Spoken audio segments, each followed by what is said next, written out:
Expectation இருக்குது. In case நான் இப்போ சொன்னதை எல்லாத்தையும் அலோகேட்டும் பண்ணிட்டாங்க அப்படின்னா என்ன நடக்கும் அப்படின்றது நம்மளுக்கு தெரிஞ்சுக்கணும். ஏன்னா போன வருஷம்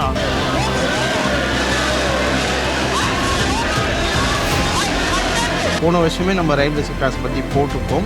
அந்த ரயில்வே செக்டார் போடும்போது பார்த்தீங்கன்னா RVNL இந்த ஸ்டாக்ஸில் வந்து பயங்கர ஒரு அப்பில் இருந்துச்சு.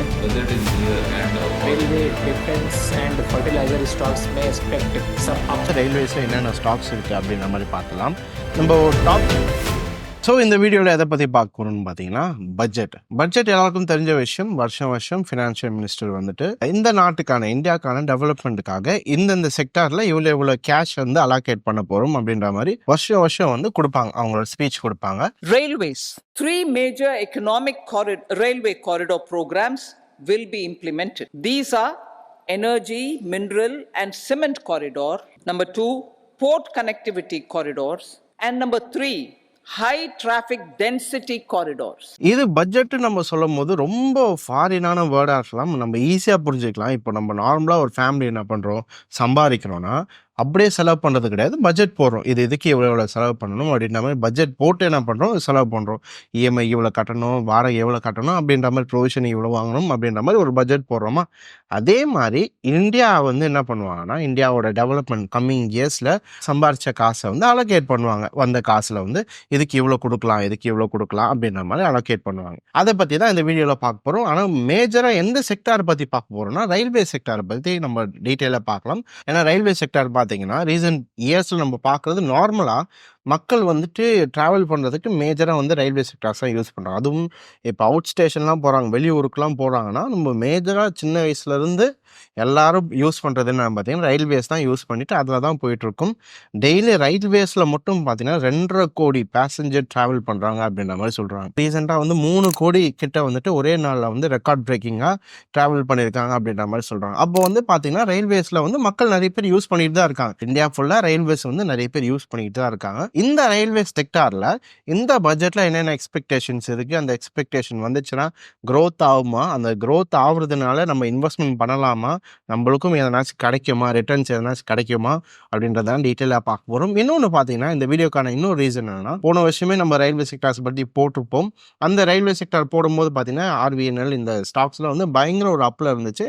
அதுக்குமா கரெக்ஷன் கொடுத்து திருப்பியும் மேலே போயிருக்கு. இப்பயும் ஒரு கரெக்ஷன் ஃபேஸில் இருக்குது. ஆனால் இன்கேஸ் இது கரெக்ஷனாக நம்ம கன்சிடர் பண்ணோம்னா இது ஒரு நல்ல ஆப்பர்ச்சுனிட்டியாக இருக்கும். ஆனால் ஃபஸ்ட்டு இந்த செக்டார் நல்லா இருக்கா அப்படின்ற எல்லாத்தையும் பார்த்துட்டு தான் போகணும். ஏன்னா அந்த கரெக்ஷன் டவுன் ரன்னாக கூட மாறதுக்கான சான்சஸ் இருக்குது. ஃபஸ்ட்டு இது கரெக்ஷனாக நம்ம புரிஞ்சுட்டு அதுக்கப்புறமா இன்வெஸ்ட் பண்ணிக்கலாம். அதே மாதிரி இன்னொரு விஷயம் நம்ம பார்க்கும்போது 2022 வந்துட்டு நம்மளோட ஃபினான்ஷியல் மினிஸ்டர் வந்து நிறைய ரயில்வே செக்டார்ஸ்க்காக நிறைய விஷயங்கள் அலோகேட் பண்ணாங்க. Railways will develop new products and efficient logistics services for small farmers and small and medium enterprises.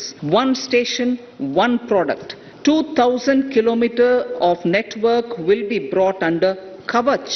400 new generation Vande Bharat trains will better energy efficiency and passenger riding experience will be developed and manufactured during the next 3 years. அந்த allocate பண்ண விஷயங்கள் எல்லாமே இப்போதான் வந்து அதோட fulfilment வந்து பார்த்தீங்கன்னா இந்த இயரில் தான் ஃபுல்ஃபில் ஆக போகுது. அப்போது அவங்க பண்ண விஷயங்கள் எல்லாமே ஃபுல்ஃபில் ஆச்சுன்னா ஒரு நல்ல ஒரு க்ரோத் எக்ஸ்பெக்ட் பண்ணலாம். ஆனால் ரயில்வே செக்டார்ஸ் நல்லா இருக்கும். இன்னொன்று பார்த்தீங்கன்னா இந்தியாவில் வந்து இப்போதான் வந்து பட்ஜெட்டுக்குள்ளே ரயில்வே வருது. ஆனால் முன்னாடி இந்தியாவில் வந்து ரயில்வேஸ்க்குன்னு ஒரு பட்ஜெட் தனியாக எடுத்துகிட்டு இருந்தாங்க.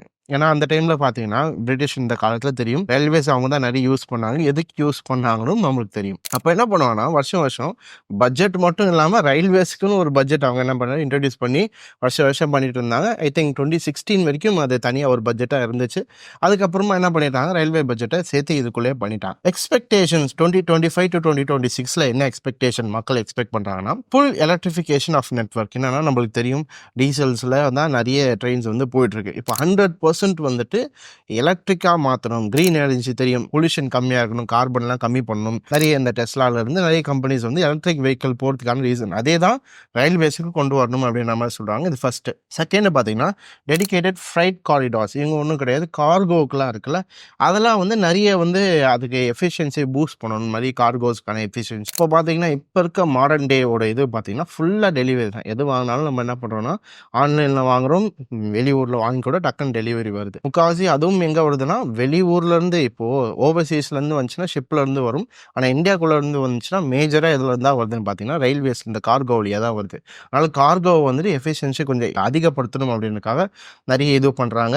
நெறைய வண்டி வந்து ஹை ஸ்பீட் வண்டியா விடணும் அப்படின்ற மாரி அதுக்கும் நெறைய பிளான்ஸ் இருக்கு. இது 3. 4த் வந்து பார்த்தீங்கன்னா, வந்தே பாரத் எக்ஸ்பான்ஷன். என்னன்னா புது புது வந்தே பாரத் ட்ரெயின்ஸ வந்து நெறைய வந்து ரிலீஸ் பண்ணணும். அதுவும் ஸ்லீப்பர் இருக்க ட்ரெயின்ஸா வந்து ரிலீஸ் பண்றோம் அப்படின்ற மாரி நெறைய பிளான்ஸ் இருக்கு. இதுவும் முன்னாடியே சொல்லிட்டு இருந்தாங்க. அதுவும் பார்த்தீங்கன்னா, கிட்டத்தட்ட இப்ப தான் ஃபுல்ஃபில் ஆகப்போகுது. அதனால வந்தே பாரத்தோட எக்ஸ்பான்ஷன் நல்லா இருக்கும்னு சொல்றாங்க. 5த் இது முக்கியமான விஷயம் சேஃப்டி. சேஃப்டிய வந்து என்ஹான்ஸ் பண்ணணும். ஏன்னா, நம்ம ரீசென்ட் டைம்ஸ்ல பார்த்தீங்கன்னா, நெறைய கொலிஷன்ஸ் வந்து ட்ரெயின் இடிச்சுக்கிறது, நெறைய விபத்துக்கள் நம்ம பார்த்துட்டு இருக்கோம். அதுக்காக எத ரிலீஸ் பண்ணியிருக்காங்க பார்த்தீங்கன்னா, கவாச். கவாச்னா ஒண்ணும் கிடையாது. Anti collision. 2 வண்டி இடிக்காதபடி இன்னொரு வண்டி அந்த ட்ராக்ல இருக்குன்னா, இது ஆட்டோமேட்டிக்கா வந்துட்டு நிறுத்துற மாரி ஒரு சிஸ்டம் வந்து கொண்டு வரணும் அப்படின்றதுக்காக முன்னாடியே கொண்டு வந்துட்டாங்க. அதுல இன்னும் டெவலப்மெண்ட் பண்ணணும். இன்னும் நெறைய விஷயங்கள் அதுல வந்து இன்னும் மெருகேத்தணும் அப்படின்றதுக்காக அதுக்கான ப்ராஜெக்ட்லாம் வந்து போயிட்டு இருக்கு.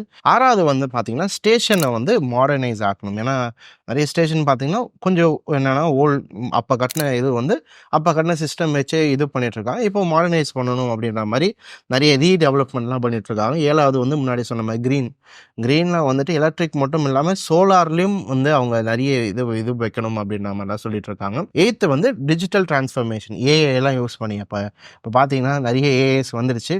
அதே மாரி டிக்கெட் புக்கிங் இந்த மாரி விஷயங்களுக்கெல்லாம் ஏஐ எல்லாம் யூஸ் பண்ணி பண்ணலாம் அப்படின்ற மாரி ஐடியாஸ் இருக்கு. இதுதான் வந்து 8 மேஜர் கீ பாயிண்ட்ஸ். எதுன்னா ரயில்வே செக்டார்ஸ் இந்த 2025ல இருந்து 2026ல மேஜரா டெவலப்மெண்ட் வரணும்னா இந்த 8 செக்டார்ஸ்ல இந்த 8 விஷயத்துல தான் வரும். இப்போ இந்த பட்ஜெட்ல எவ்வளோ வந்து இதுக்கான அலோகேஷன் இருக்கும் அப்படின்ற மாரி எக்ஸ்பெக்டேஷன் நம்மளுக்கு என்ன இருக்குன்னா, போன வருஷம் 2024ல பார்த்தீங்கன்னா 2.4 lakh crores கிட்ட வந்து அலோகேட் பண்ணியிருக்காங்க. எதுக்கு?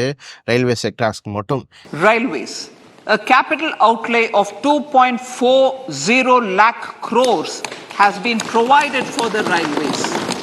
இந்த வருஷம் ஒரு 10லேருந்து 15% இன்க்ரீஸ் ஆகலாம் அப்படின்றது தான் எல்லாரோட எக்ஸ்பெக்டேஷனா இருக்கு. அப்போ கிட்டத்தட்ட 2.7 lakh crores, 2.8 lakh crores கிட்டத்தட்ட 3 lakh crores கிட்ட வந்துரும் அப்படின்ற மாரி எக்ஸ்பெக்டேஷன் இருக்கு. எவ்வளோ எதுக்கு அலோகேட் பண்றாங்க அப்படின்ற மாரி பார்த்தீங்கன்னா, இன்ஃப்ராஸ்ட்ரக்சர் அதுல வந்து 40% இது பண்றாங்க. அது எதுக்குன்னா, முன்னாடியே சொன்ன மாரி இந்த டிஎஃப்சி சொன்னோமா, இந்த கார்கோக்காகவும் இந்த எலக்ட்ரிக் வண்டியா மாத்துறதுக்காகவும் இதுல வந்து இன்ஃப்ராஸ்ட்ரக்சர்ஸ்லாம் வரும். அதுல வந்து 40% இன்வெஸ்ட்மெண்ட் பண்ண போறாங்க. அலோகேட் பண்ண போறாங்க. அதுல வந்து சேஃப்டி வந்து பார்த்தீங்கன்னா 20% இந்த கவாச் சிஸ்டம்லாம் சொன்னால சேஃப்டிக்காக, பிரிட்ஜ் ரிப்பேர் பண்றதுக்காக அதுக்கெல்லாம் வந்து 20%, புது ட்ரெயின்ஸுக்காக இப்போ வந்தே பாரத் அந்த மாதிரி புது ட்ரெயின்ஸை வந்து கொண்டு வரதுக்காக 50%, சஸ்டைனபிலிட்டி இந்த சோலார் ப்ராஜெக்ட்ஸு, பயோ டாய்லெட்ஸ் இந்த மாதிரி சொல்கிறதுக்காக 10%, மீதி இருக்க 5% வந்து இந்த ஏஐஸு, ஹைட்ரோஜன் ஃபியூல் இந்த மாதிரி விஷயங்களுக்காக இது பண்ணுவாங்க அப்படின்றது தான் இந்த வர இதுக்கான எக்ஸ்பெக்டேஷன் இருக்குது. இதில் நம்ம புரிஞ்சுக்க வேண்டிய விஷயம் என்னென்னா, எக்ஸ்பெக்டேஷன் இருக்குது. இன்கேஸ் நான் இப்போ சொன்னதை எல்லாத்தையும் அலோகேட்டும் பண்ணிட்டாங்க அப்படின்னா என்ன நடக்கும் அப்படின்றது நம்மளுக்கு தெரிஞ்சுக்கணும். ஏன்னா போன வருஷம் அலோகேட் பண்ணாங்க. அதில் எல்லாமே ஃபுல்ஃபில் ஆயிடுச்சா, எவ்வளோ ஃபுல்ஃபில் ஆச்சு, அந்த ஃபுல்ஃபில் ஆனதுனால என்ன ஆச்சு அப்படின்றத நம்ம புரிஞ்சுக்கணும். அதனால அக்காம்ப்ளிஷ்மெண்ட் என்னென்ன வந்து அவங்க பண்ணி முடிச்சிருக்காங்க, சொன்னதை என்னென்ன முடிச்சிருக்காங்க அப்படின்ற மாதிரி பார்க்கலாம். ஃபர்ஸ்ட் வந்து எலக்ட்ரிஃபிகேஷனுக்காக சொல்லியிருந்தாங்க 2023 அந்த ஸ்டேட்ல அந்த டைம்ல பார்த்தீங்கன்னா தெரியும். அதில் எவ்வளோ முடிச்சிருக்காங்க பார்த்தீங்கன்னா, கிட்டத்தட்ட 65,000+ RKM ரூட் கிலோமீட்டர்னு சொல்லுவாங்க. என்னன்னா அந்த எலக்ட்ரிஃபிகேஷன்லேயே வந்துட்டு இப்போ ஃபார் எக்ஸாம்பிள் நான் வந்து ஒரு இடத்துல இருந்து இன்னொரு இடத்துக்கு போகிறேன்னா ஒரு 10 கிலோமீட்டர் இருக்குன்னு வச்சுக்கோங்க. 10 கிலோமீட்டர் ட்ரெயின், அந்த ட்ரெயின் ரூட்லேயே வந்து கிட்டத்தட்ட எவ்வளோ முடிச்சிருக்காங்கன்னா 65,000 கிலோமீட்டருக்கான இது ட்ராக்ஸ் அந்த இதுவெல்லாம் எலக்ட்ரிக் ட்ரெயினுக்காக இது பண்ணியிருக்கோம். ஒரு பெரிய அச்சீவ்மெண்ட் தான். கவாச் டெவலப்மெண்ட் பார்த்தீங்கன்னா ஹை டென்சிட்டி ரூட்ஸ் என்னன்னா ரொம்ப ட்ரெயின் அதிகமாக போகிற ரூட்ஸ் இருக்கும்ல, அது மேஜராக எங்கன்னு பார்த்தீங்கன்னா டெல்லி டு மும்பையும் ஹவுரா டு சென்னையும் இந்த இதில் தான் பார்த்தீங்கன்னா நிறைய ட்ரெயின் போயிட்டு வர ரூட். இங்கே தான் வந்து நிறைய ஆக்சிடென்ட் ஆகும் அப்படின்றதுக்காக அந்த ரூட்ஸில் வந்து அவங்க வந்து இந்த கவாச் சிஸ்டம் இன்ஸ்டால் பண்ணியிருக்காங்க. ஸ்டேஷன் டெவலப்மெண்ட் 50 ஸ்டேஷன் மேலே வந்து டெவலப் பண்ணியிருக்காங்க. கார்கோஸ் டெவலப்மெண்ட் பண்ணியிருக்காங்க. சோலார் பவர் வந்து 1.5 GW கெப்பாசிட்டி இன்ஸ்டால் பண்ணியிருக்காங்க. என்னன்னா ரூஃப் டாப்பில் வந்து சோலார் இன்ஸ்டால் பண்ணியிருக்காங்க. ட்ராக் எக்ஸ்பேன்ஷன், இன்னும் நிறைய ட்ராக்ஸ் வந்து என்ன பண்ணுறாங்க, எக்ஸ்பேண்ட் பண்ணிக்கிட்டே இருக்காங்க. இதுதான் வந்து அவங்க பண்ணதுக்கான விஷயங்கள் 2023லேருந்து 2025 2025க்கான பண்ண விஷயங்கள் இதில் பார்த்தோம். 2023லேருந்து நல்ல க்ரோத் தான். ரயில்வேன்றது நல்ல க்ரோத் ஆகிட்டு தான் இருக்குது. நம்ம இன்வெஸ்ட்மெண்ட் பண்ணுறதுக்கு ஓகே, டெவலப்மெண்ட் நல்லா ஆகிட்டு இருக்கு அப்படின்றது ஒரு என்னென்னா இன்சைட் வந்து தெரிஞ்சுக்கிறது எப்போதுமே நல்லது. அதே மாதிரி வந்தே பாரத் பார்த்தீங்கன்னா தெரியும். ஃபஸ்ட்டு 4 இருந்துச்சு 2-3 வருஷத்துக்கு முன்னாடி. இப்போ 25, போன வருஷம் 25 இருந்துச்சு. இப்போ 50+ வந்தே பாரத் வந்து என்ன பண்ணியிருக்காங்க, லான்ச் பண்ணியிருக்காங்க. புதுசாக லான்ச் பண்ணது பார்த்தீங்கன்னா அது இன்க்ரீஸ் ஆகிட்டே தான் இருக்குது. இன்னும் நிறைய 100 கணக்கில் வந்தே பாரத் வந்து லான்ச் பண்ணணும் அப்படின்ற மாதிரி நிறைய விஷயங்கள் சொல்கிறாங்க. ஸோ இது மட்டும் இல்லாமல் முன்னாடியே பார்த்த மாதிரி இந்த கவாட் சேஃப்டிக்காகவும், அது மட்டும் இல்லாமல் இந்த ரயில்வேஸ் பார்த்தீங்கன்னா ஒவ்வொரு கோச்சும் இன்டர்லாக்கிங் பண்ணுறதுக்கு ஒரு சிஸ்டம் மாதிரி இருக்கும். அது வந்து ஸ்க்ரூ வச்சு மற்ற விஷயங்களை வச்சு இது பண்ணுறது. அதனால என்ன ஆகுதுன்னா, நிறைய முன்னாடி வந்து கோச் வந்து கீழே விழுந்தாலும் சரி, பிறண்டாலும் சரி, பின்னாடி இருக்கிறதும் கவிழ்றதுக்கான சான்சஸ் அதிகமாக இருந்துச்சு. அதனால் என்ன பண்ணுறாங்கன்னா, எல்ஹெச்பி அப்படின்ற மாதிரி ஒரு ஜெர்மன் டெக்னாலஜியை கொண்டு வரணும். அதை ஏற்கனவே நிறைய இதில் கொண்டு வந்துட்டாங்க. இருந்தாலும் அதை வந்து ஃபுல்லாக கொண்டு வரணும் அப்படின்றதுக்காக சொல்கிறாங்க. அது என்ன ஆகும்னா, பின்னாடி இருக்கிறது கவிழ்ந்தா கூட இது வந்து ரொட்டேட் ஆகுமா. அப்போ ரொட்டேட் ஆகுறதுனால இது வந்து சான்சஸ் வந்து கவிழ்றதுக்கான சான்சஸ் வந்து கம்மியாக இருக்குன்னு சொல்கிறாங்க.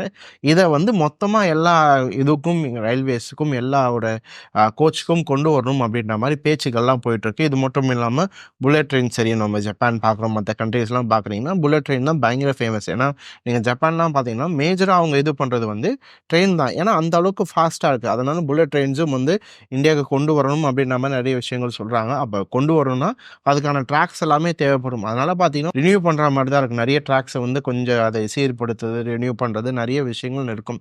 புல்லட் ட்ரெயின்ஸ்லாம் வந்துச்சுன்னா ரயில்வேஸ்க்கு கொஞ்சம் நிறைய வந்து ரெவன்யூ வரதுக்கான சான்சஸ் இருக்குது. இப்போ நம்ம ரெவன்யூ பற்றி பேசும்போது நல்லா புரிஞ்சுக்கணும். இந்த ரயில்வே செக்டர்ஸ்லாம் பயங்கர ப்ராஃபிட்டில் இருக்காங்கன்னா கிடையாது. மேஜராக அவங்க ப்ராஃபிட்டில் இருக்க இடம்னு பார்த்தீங்கன்னா இந்த சென்ட்ரல் இந்தியா இருக்குன்னா மொத்த இந்தியாவில் வந்துட்டு நீங்கள் நார்த்தில் பார்த்தாலும் சரி, சவுத்தில் பார்த்தாலும் சரி, அங்கெல்லாம் ரெட்டாக தான் இருக்கும். என்னென்னா அவங்களுக்கு லாஸஸ் கொஞ்சம் அதிகம் தான் ரயில்வே செக்டர்ஸ் பொறுத்த வரைக்கும். அவங்க மேஜராக வந்து ப்ராஃபிட் பண்ணுற இடம் எங்கே இருக்குதுன்னு பார்த்தீங்கன்னா இந்த north central railway, west central railway, south east central railway, இந்த இடத்துல தான் இது பண்ணுறாங்க. அதுவும் இந்த நார்த் சென்ட்ரல், வெஸ்ட் சென்ட்ரல் அப்படின்னு நம்ம சொல்லும் போது மேஜராக வந்து டெல்லி டு மும்பை அந்த இடத்துல தான் பார்த்தீங்கன்னா நிறைய வந்து ப்ராஃபிட் பண்ணுறாங்க. மற்ற இடத்துலலாம் பார்த்தீங்கன்னா லாஸஸ் இருக்க தான் செய்யுது. அது மட்டும் இல்லாமல் நிறைய பேர் சொன்னது என்னென்னா, இந்த வாட்டி தமிழ்நாடுக்கு கொஞ்சம் நிறைய அலோகேஷன் பண்ணணும் அப்படின்ற மாதிரி கேட்டிருக்காங்க.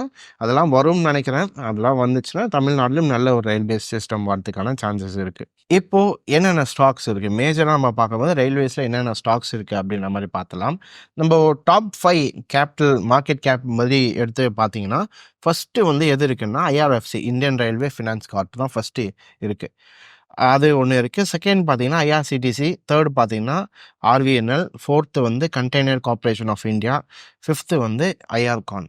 இதுதான் வந்து 5 பிளேஸில் இருக்குது. ஐஆர்எஃப்சியும் சரி, ஆர்விஎன்எலும் சரி, நம்ம இதை பற்றிலாம் வீடியோ வந்து 2-3 வருஷம் முன்னாடியே நம்ம போட்டிருப்போம். நீங்கள் ஆர்விஎன்எல்லாம் பார்த்தீங்கன்னா நம்ம செக் பண்ணும்போது அது ₹60 ₹70 இருந்துச்சு. இப்போ வந்துட்டு 400 கிட்ட இருக்குன்னு நினைக்கிறேன். அதே மாதிரி ஐஆர்எஃப்சியும் சரி இப்போ ₹146 இருக்குது. என்னென்னா இதெல்லாமே ஒரு நல்ல ஆப்பர்ச்சுனிட்டி தான். இன்கேஸ் இதில் கொடுத்தாங்கன்னா மார்க்கெட் வந்து இந்த இடத்துலேருந்து அப் ட்ரெண்டாக மாறுதுன்னா தாராளமாக இன்வெஸ்ட்மெண்ட் பண்ணிக்கலாம். இல்லைன்னா ரெசிஸ்டன்ஸ் மட்டும் கொஞ்சம் வாட்ச் பண்ணிக்கலாம். அதே மாதிரி அலோகேஷனும் வந்துருச்சு, ஃபண்டமெண்டல்ஸும் ஸ்ட்ராங்காக இருக்குன்னா நீங்கள் என்ன பண்ணலாம், இது இன்வெஸ்ட் பண்ணலாம். அதே மாதிரி நல்லா புரிஞ்சுக்கோங்க. உங்கள் ஃபினான்ஷியல் அட்வைசர் கேட்டுட்டு நீங்களும் உங்கள் ஓன் அனாலிசிஸ் பண்ணிவிட்டு உங்களுக்கும் இந்த செக்டார்ஸ் எல்லாமே நல்லா இருக்குன்னா தாராளமாக என்ன பண்ணிக்கலாம், இன்வெஸ்ட் பண்ணிக்கலாம். ரயில்வே செக்டார்ஸில் ஒரு நல்ல ஒரு க்ரோத் இருக்குன்னு தான் எக்ஸ்பெக்ட் பண்ணுறோம். அதே மாதிரி இந்த இயர் பார்த்தீங்கன்னா ஒரு நல்ல ஒரு இந்தியாவுக்கு ஒரு க்ரோத் இருக்கும் அப்படின்ற மாதிரி எக்ஸ்பெக்டேஷன் இருக்குது. ஏன்னா நம்ம ரீசெண்டாக பார்த்தீங்கன்னா மார்க்கெட் வந்து ரொம்ப நாளாக சைட்வேஸும் மார்க்கெட் கீழே தான் வந்திருக்கு. அதனால் இந்த டைமில் வந்துட்டு மார்க்கெட் இங்கேருந்து இன்னும் கொஞ்சம் கீழே வந்துட்டு கூட மார்க்கெட் வந்து மேலே போச்சுன்னா நல்ல ஒரு ஹியூஜ் ரிட்டர்ன்ஸ் கிடைக்கும் இந்த வருஷத்தை நம்ம பொறுத்த வரைக்கும் பார்க்கும்போது. அதனால் இன்கேஸ் மார்க்கெட் வந்து அப் ட்ரெண்டாக மாறுதுன்னா இது இந்த தவிர ஒரு நல்ல ஆப்பர்ச்சுனிட்டி கிடையவே கிடையாது. அதனால் இந்த டைம் வந்து என்ன பண்ணுறாங்க, மிஸ் பண்ணிடாதீங்க. எவ்வளோக்கு எவ்வளோ மார்க்கெட் வந்து உங்களுக்கு கரெக்ஷன் கொடுத்தாலும் சரி கீழே வருதுன்னா அதுக்கேற்ற மாதிரி என்ன பண்ணிக்கிட்டே இருக்கலாம், நம்ம வந்துட்டு இன்வெஸ்ட்மெண்ட் பண்ணிக்கிட்டே இருக்கலாம். முன்னாடியே சொன்ன மாதிரி உங்கள் ஃபினான்ஷியல் அட்வைஸ் கேட்டுக்கோங்க. உங்களோட ஓன் அனாலிசிஸும் பண்ணிவிட்டு நீங்கள் என்ன பண்ணிக்கலாம், தாராளமாக இன்வெஸ்ட்மெண்ட் பண்ணி. ஸோ இந்த வீடியோ புரிஞ்சுக்கணும்னு நினைக்கிறேன். அதே மாதிரி யூஸ்ஃபுல்லாக இருந்திருக்குன்னு நினைக்கிறேன். ஏன்னா நிறைய விஷயங்கள் அவங்க சொல்லியிருக்காங்க. நிறைய எக்ஸ்பெக்டேஷனும் இப்போ பார்த்தீங்கன்னா இப்போ தான் வந்து ஃபுல்ஃபில் ஆகிருக்கு. அதே மாதிரி இன்னும் நிறைய எக்ஸ்பெக்டேஷனும் இருக்குது. அதுவும் ஃபுல்ஃபில் ஆகும் அப்படின்ற மாதிரி எதிர்பார்க்குறோம். எனக்கு தெரிஞ்சு இந்த வீடியோ யூஸ்ஃபுல்லாக இருந்திருக்குன்னு நினைக்கிறேன். இதே மாதிரி நான் அடுத்த வீடியோ சந்திக்கிறேன். Until then, take care. Bye.